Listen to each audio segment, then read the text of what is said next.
Toutes et à tous, bienvenue au journal sur Capital FM. Voici les titres de l'actualité.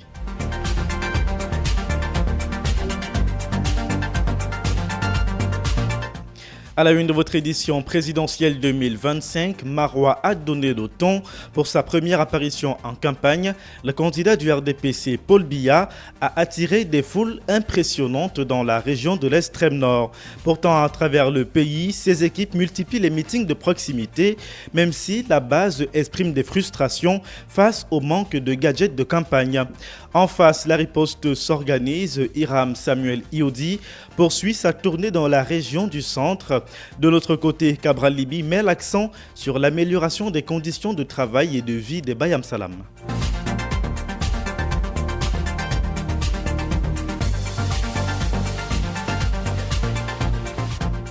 Dans notre journal également, suite de notre série Octobre Rose, Capital Info Midi donne la parole ce mercredi aux femmes ayant courageusement affronté le cancer du col de l'utérus. Témoignage à suivre dans cette édition. Mesdames, Messieurs, vous avez le sommaire. Capital FM 102.7. La radio de la capitale. Une fois de plus, bonjour et bienvenue au journal sur Capital FM. On démarre cette édition avec la présidentielle 2025 et on fait le tour des différents QG en cette période de campagne électorale.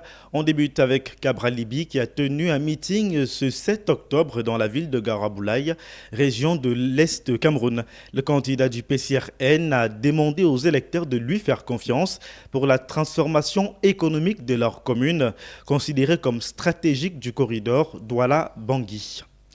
Et justement, au sein du PCRN, on adopte une stratégie de communication particulière, une lettre quotidienne adressée aux Camerounais. Ce mercredi 8 octobre, le candidat de la Vague Orange a choisi de s'adresser aux acteurs du secteur informel, en particulier les Bayam Salam et les vendeurs de marché. Griffith Ngomango. Dans sa lettre du jour, Cabral Libby salue le courage et le rôle central des vendeuses et vendeurs qui animent les marchés de Mokolo, Mbopi, Fundi ou encore Ekounou. Il dénonce les conditions précaires dans lesquelles ces commerçants exercent leur activité, fiscalité jugée trop lourde, brimade des agents municipaux, manque de reconnaissance de l'État. Le candidat du PCRN promet, s'il est élu, de faire de ces travailleurs les héroïnes et héros économiques de la République.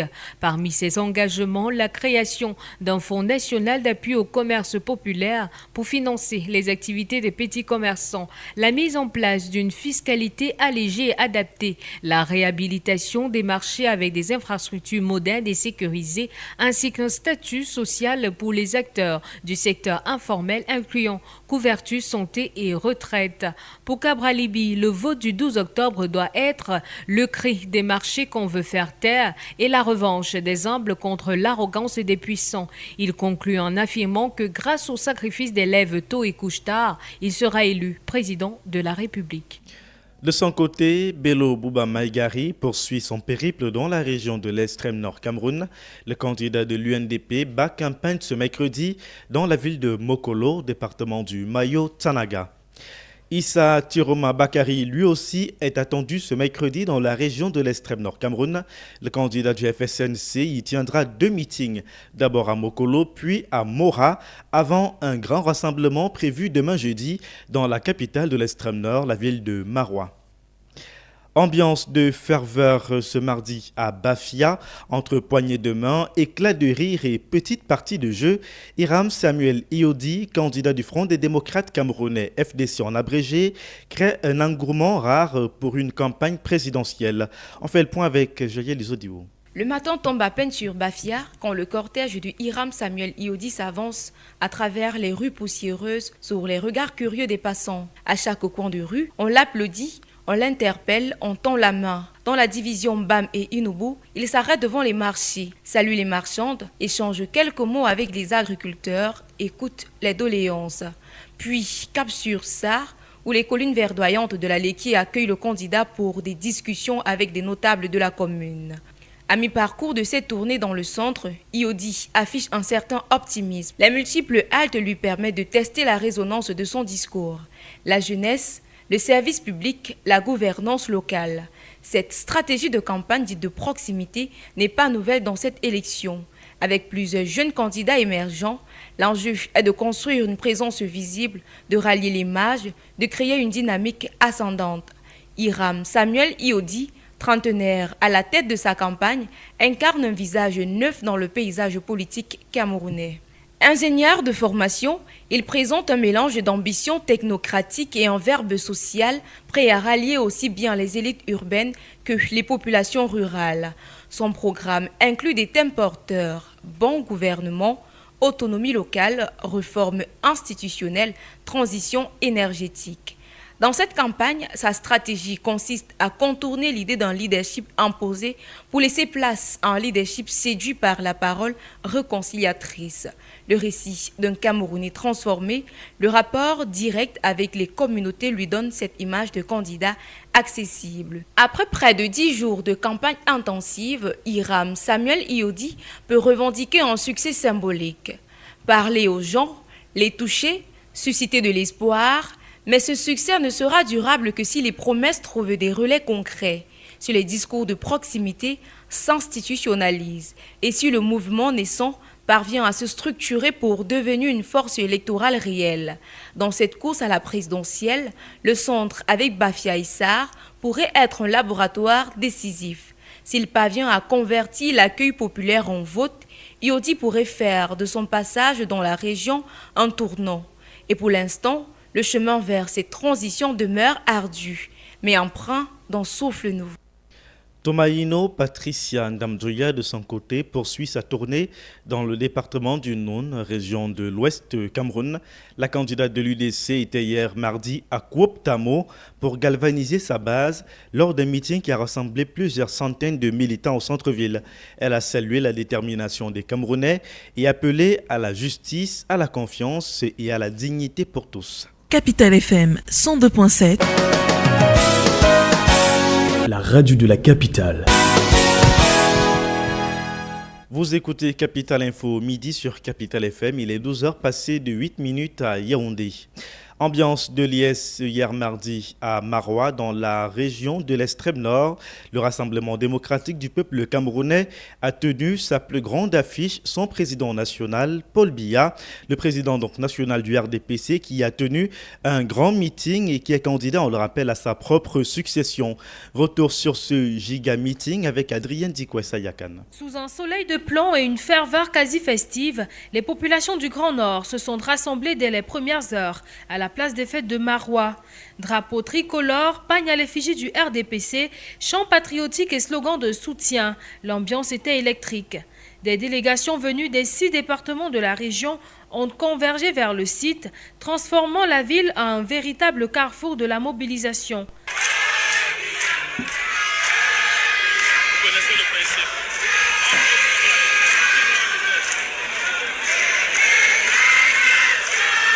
Paul Biya, fidèle à son ton mesuré mais ferme, a salué l'accueil chaleureux des populations de l'extrême nord, une région qu'il a qualifiée de bastion du vivre ensemble et de la loyauté républicaine. Je connais votre courage et votre engagement. Je connais votre sincérité. Je connais votre loyauté. Je me sens bien parmi vous. Vous connaissez mon attachement à votre région, à ses filles et à ses fils. Dans son discours, le candidat du RDPC a insisté sur 3 axes majeurs.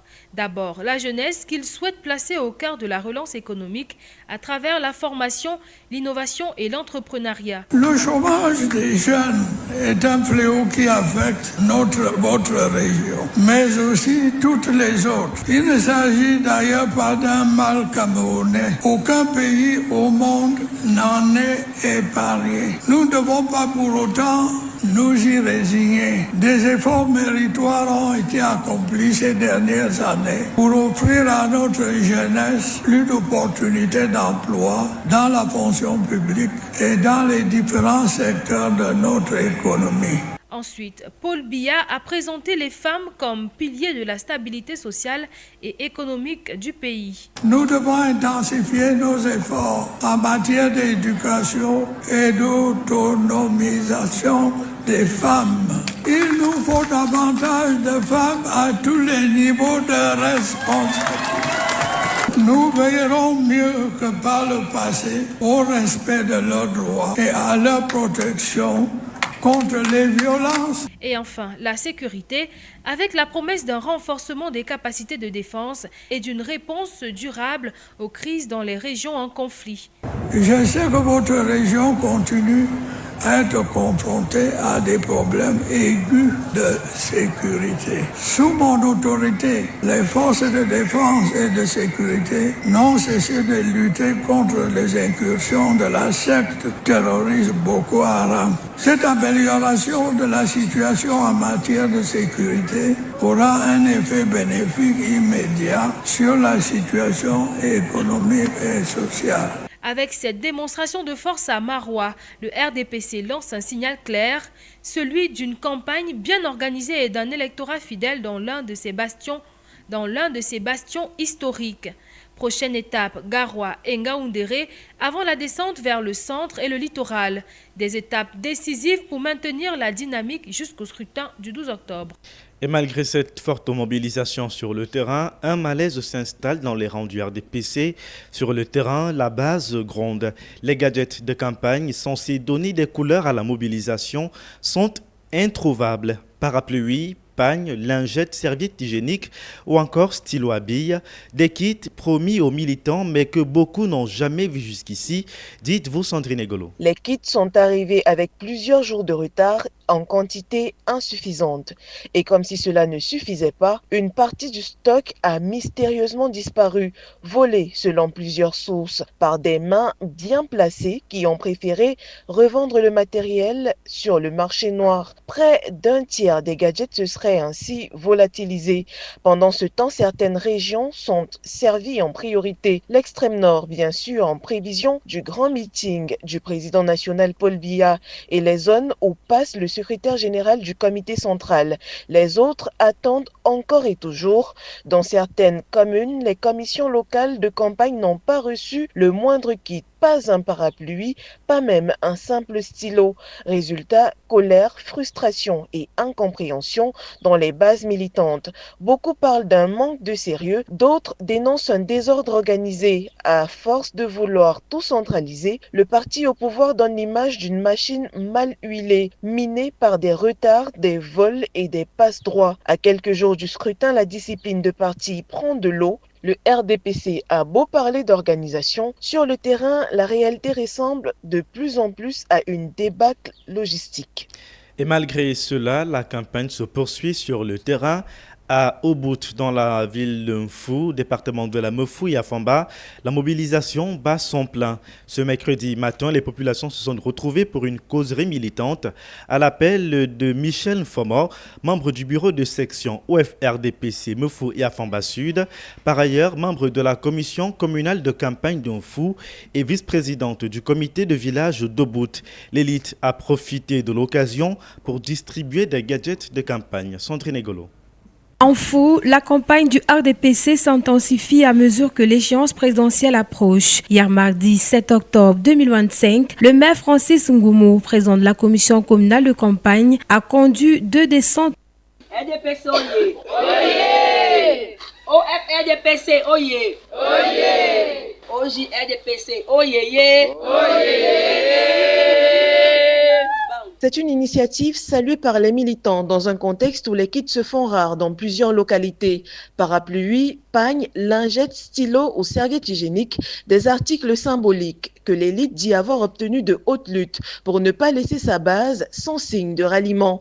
Les 3 hameaux, Obout-Route, Obout-Brousse et Sié-Messing, ont répondu présents, rejoints par une forte délégation des communautés halogènes, notamment des ressortissants du Grand Nord, du Grand Ouest et des régions anglophones installées à Obout. Tous se sont alignés d'une même voix derrière le candidat du RDPC, son Excellence Paul Biya. Michel Fomo, membre du bureau de section OFRDPC Mefou Afamba Sud, membre de la commission de campagne du RDPC en Fou et vice-présidente du comité de village d'Obout. Je me suis battue à vous apporter ces quelques gadgets pour que vous aussi, bien que ne venant pas vous corrompre, parce que Moi, je sais que dans ce village, nous allons voter. Nous avons toujours voté, nous voterons toujours le candidat Paul Biya. Lors de la causerie, Michel Fomon a également pris le temps de rappeler les raisons pour lesquelles les habitants doivent soutenir le président sortant, symbole de stabilité et de continuité. Elle a conseillé aux populations sur la bonne conduite dans l'isoloir de choisir le bulletin blanc du RDPC, orné du flambeau ardent et de la photo du candidat, et de rejeter les 11 autres bulletins.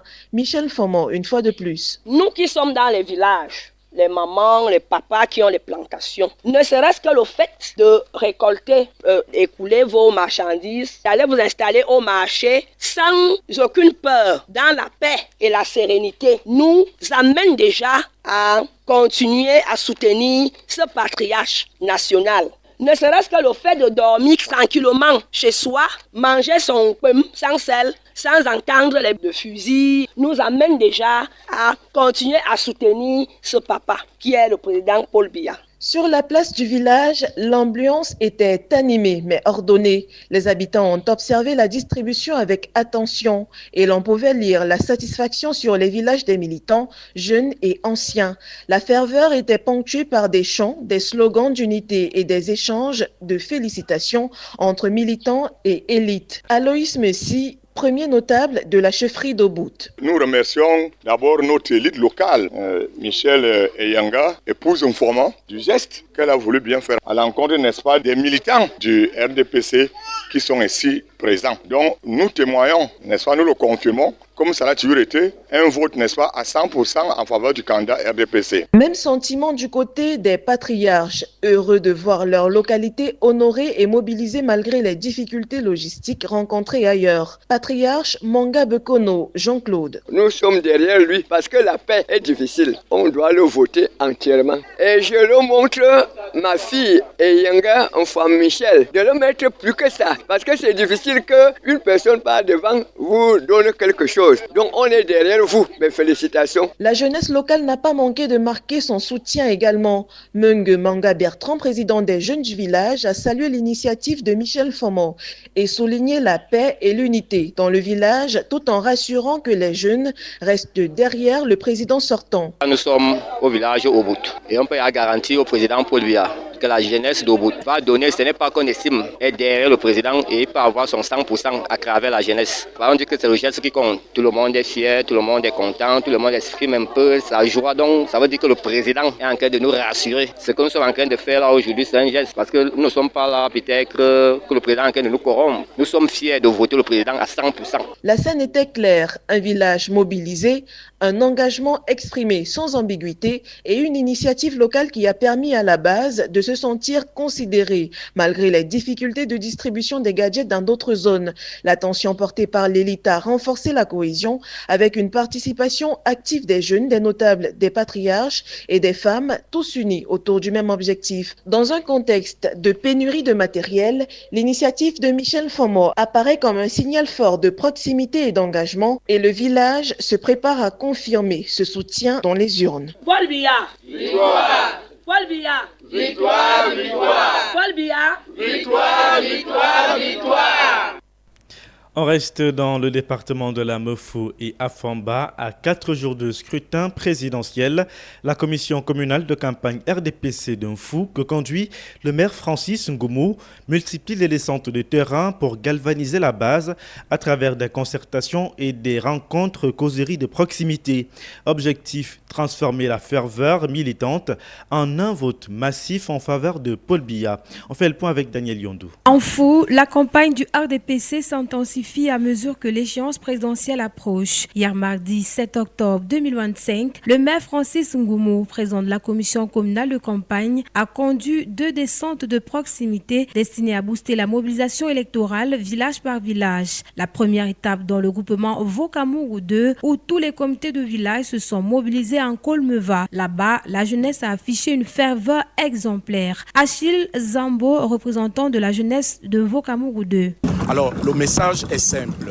C'est un message où j'interpelle les jeunes du groupement à se mobiliser pour voter massivement notre candidat qui n'est autre que son Excellence, M. Paul Biya. Même enthousiasme du côté des organisateurs locaux. Sa Majesté Jean-Pierre Amougou, président de la commission de coordination de campagne du groupement Vokamougou 2, a salué une campagne de proximité réussie. Nous avons pris la peine de faire une campagne de proximité et je dois vous dire, d'ailleurs vous avez bien vu l'affluence qui est là aujourd'hui, que notre porte-à-porte a été fructueux et que la jeunesse a promis d'être à la hauteur des attentes et que nous allons lui donner un vote plébiscite de 100%.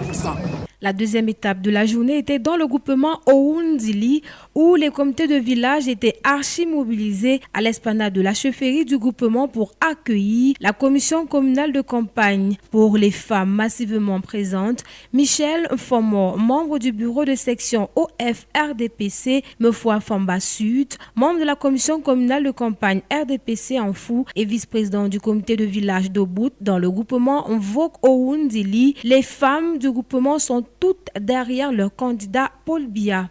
Les femmes vont se lever pour aller plébisciter notre champion. Elles sont d'ailleurs très nombreuses là et très contentes parce que c'est notre champion de paix. Grâce à lui, nous faisons nos champs, nous écoulons nos marchandises au marché dans la paix, nous envoyons nos enfants à l'école dans la paix. Beaucoup de raisons. Même son de cloche du côté de la notabilité coutumière. François Xavier Mfeugemanga, président du comité de Mfou Village, qui a d'ailleurs accueilli la commission communale de campagne à travers un mot de bienvenue assez éloquent, élogieux, a rappelé les réalisations visibles du président Paul Biya. Paul Biya est notre candidat de cœur, il est également notre candidat de raison. Il va faire des merveilles pour notre village. Si nous avons un lycée technique avec un complexe sportif en bonne et due forme pour l'épanouissement de nos jeunes, c'est grâce au président Paul Biya. Si nous avons des routes reprofilées dans nos campagnes et qui permettent à nos populations de circuler proprement sans se salir, c'est grâce au président Paul Biya. C'est également grâce à ces routes construites par le président Paul Biya que nous pouvons évacuer et couler vers la ville nos productions de cacao qui rendent nos pères et mères du village aujourd'hui millionnaires. Clôturant la tournée, le maire Francis Ngomo, en sa qualité de président de la commission communale de campagne RDPC en Fou, a marqué son satisfait en félicitant les militants pour leur engagement, leur discipline et leur vigilance. Il y a 2 bulletins de couleur blanche. Alors, ce jour dimanche, faites très attention au moment où vous prenez les 12 bulletins.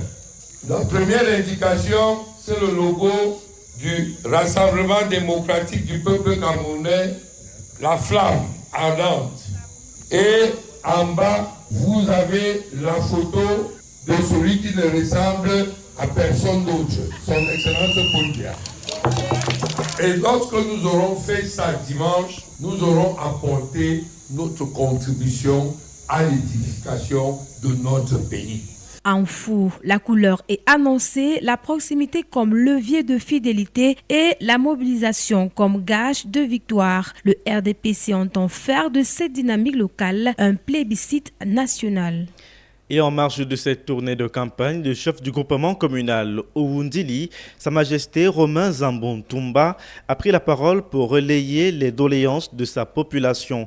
Sans remettre en cause leur soutien au président Paul Biya, il a exprimé son profond sentiment d'abandon et appelé le pouvoir central à accorder plus d'attention à l'arrondissement d'Mfou. Il s'exprime dans cet extrait sélectionné par Daniel Yondou. L'arrondissement d'Mfou doit donner et donne toujours et a toujours travaillé de jour comme de nuit pour la paix, pour la consolidation des idéaux de notre président.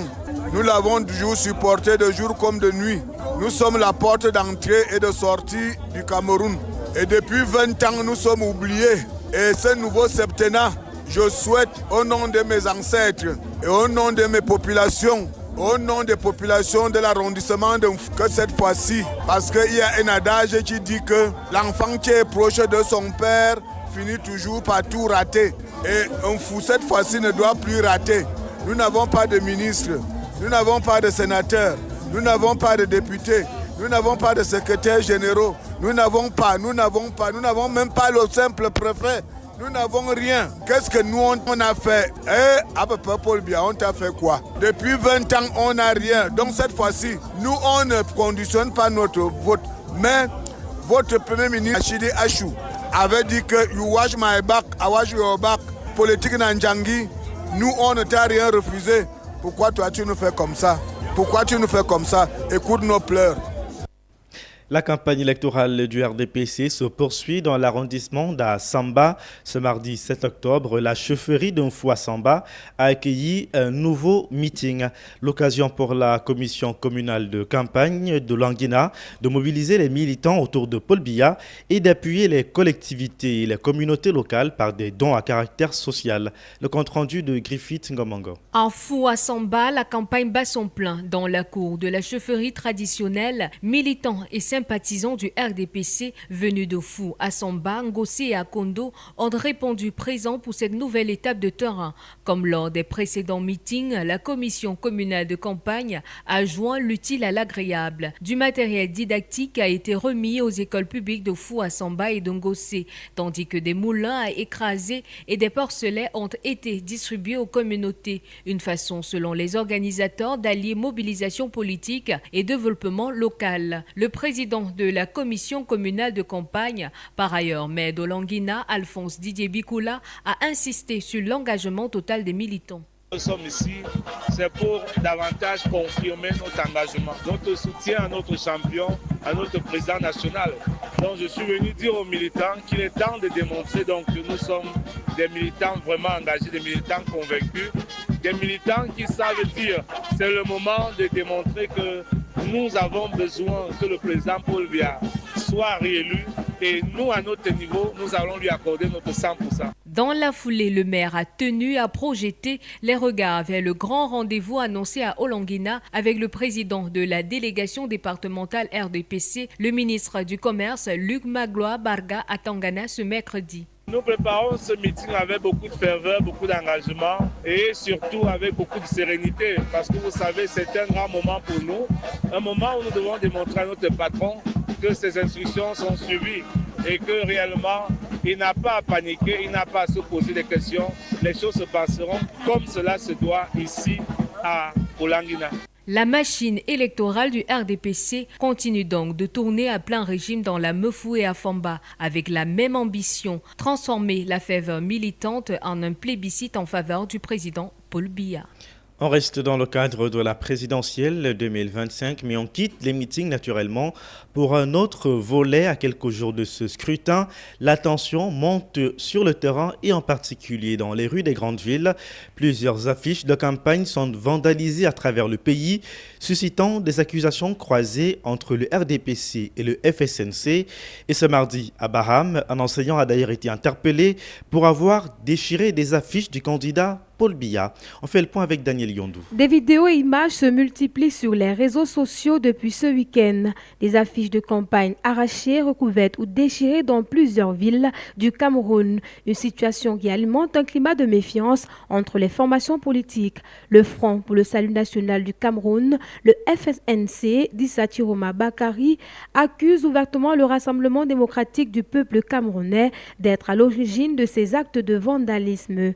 Réplique immédiate du RDPC qui parle d'une campagne de manipulation et appelle ses militants à la discipline. Le parti au pouvoir condamne tout acte d'intolérance et invite à un déroulement pacifique des activités de campagne. Mais sur le terrain, la tension reste palpable. Ce mardi 8 octobre à Baham, dans la région de l'Ouest, un enseignant a été interpellé par la gendarmerie. Il aurait été surpris en flagrant délit pour de déchirer des affiches du candidat Paul Biya. Selon des témoins, son geste a suscité la colère de passants avant l'intervention des forces de sécurité. L'affaire intervient à 4 jours du vote et relance le débat sur les limites de la liberté d'expression en période électorale. Capital FM 102.7. La radio de la capitale. Dans le reste de l'actualité, le Premier ministre Joseph Dione Ngouté a lancé ce mardi dans la ville de Limbe le paiement intégral des arriérés de salaire de la CDC, la Cameroon Development Corporation. Il s'agit d'une enveloppe de près de 36 milliards de francs CFA couvrant la période 2018-2022. Plus de 20 000 employés sont concernés. Je vous l'annonce en titre suite de notre série de ce mois consacrée à la campagne mondiale Octobre Rose. Ce mercredi, nous donnons la parole à celles qui ont affronté la maladie. Dans ce reportage, témoignage de Nadège, survivante d'un cancer du col de l'utérus, aujourd'hui engagée dans la sensibilisation.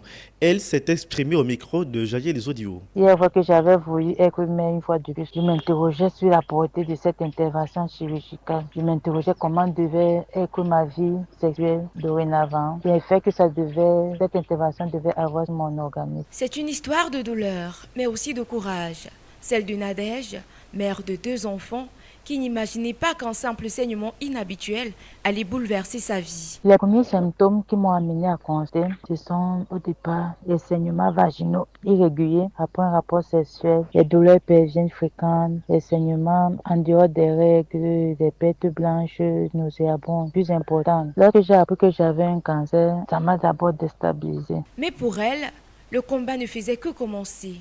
Entre les examens, la chirurgie et les traitements, elle a dû puiser dans ses dernières forces. Concernant les traitements, j'ai suivi un traitement de cryothérapie qui consistait à détruire les cellules cancéreuses au niveau du col de l'utérus. Par la suite, il s'est avéré que la cryothérapie n'était plus efficace et on m'a préconisé l'hystérectomie. J'ai vécu l'expérience de l'hystérectomie avec inquiétude, mais je voulais que tout se termine rapidement. Aujourd'hui, Nadège va mieux. Elle témoigne de la force du soutien de ses proches et du rôle crucial des campagnes comme Octobre Rose. J'étais obligée de me tourner vers la famille, vers ma famille. Les plus proches, la famille restreinte, dont ma soeur et mon mari. Et ils m'ont soutenue et j'ai dû commencer le traitement normalement. Aujourd'hui, après avoir subi cette intervention chirurgicale, je ne constate aucun changement dans ma vie. En dehors du fait que je ne vois plus mes règles, je me sens mieux qu'avant, je suis plus rassurée. Ma libido n'a pas changé, je n'ai pas gagné du poids comme certaines personnes dans ma situation. Je ne ressens pas les signes de la ménopause. Son combat est celui des milliers de femmes au Cameroun et dans le monde. En ce mois d'Octobre Rose, son combat résonne comme un cri d'espoir et de prévention. Le cancer du col de l'utérus se soigne, à condition d'être détecté à temps. Dans l'actualité hors de nos frontières au Gabon voisin, le parti présidentiel, l'Union démocratique des bâtisseurs, a remporté une majorité très confortable lors des élections locales et législatives du 27 septembre dernier. La Cour constitutionnelle doit encore valider ces résultats en faveur du parti de Brice Clotaire Oligui Nguema. En sport football, Samuel Eto'o est le nouveau vice-président de la commission des lois du jeu de la FIFA. L'annonce a été faite ce mardi par l'instance qui dirige le football mondial. Avec cette nouvelle responsabilité, l'actuel président de la FECAFOOT sera chargé de contribuer à l'élaboration et à la mise en œuvre des lois de jeu de la FIFA. 2 autres Camerounais, ou en tout cas plusieurs autres, ont été nommés à des postes importants. Entre autres, Céline Eko, vice-présidente de la FECAFOOT, devient membre de la commission des compétitions féminines des sélections nationales. Prosper Convendor est nommé quant à lui membre de la commission des relations institutionnelles. Et puis sur le terrain, en sport toujours, jour de match pour les Lions indomptables de football. Le Cameroun affronte l'île Maurice cet après-midi. C'est dans le cadre de la 9e journée des éliminatoires de la Coupe du Monde de 2026. Les hommes de Marc Brice n'ont pas droit à l'erreur dans le groupe, dominé par le Cap-Vert qui joue contre l'Eswatini dans la même heure.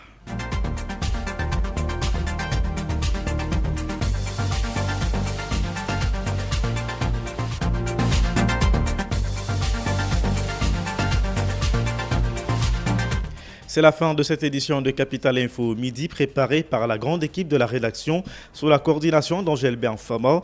Édition réalisée par Adrienne Dikwe Sayakan, à la mise en nom de Stéphane Ambroise Mokoa. La webdiffusion était assurée par Alex Vondo, à la supervision générale Jean-Jacques Zeu. Merci de nous avoir suivis. Ne manquez pas votre rendez-vous quotidien de la campagne présidentielle compte à rebours tout à l'heure à partir de 14h sur vos antennes. D'ici là, nos programmes se poursuivent. Capital FM 102.7.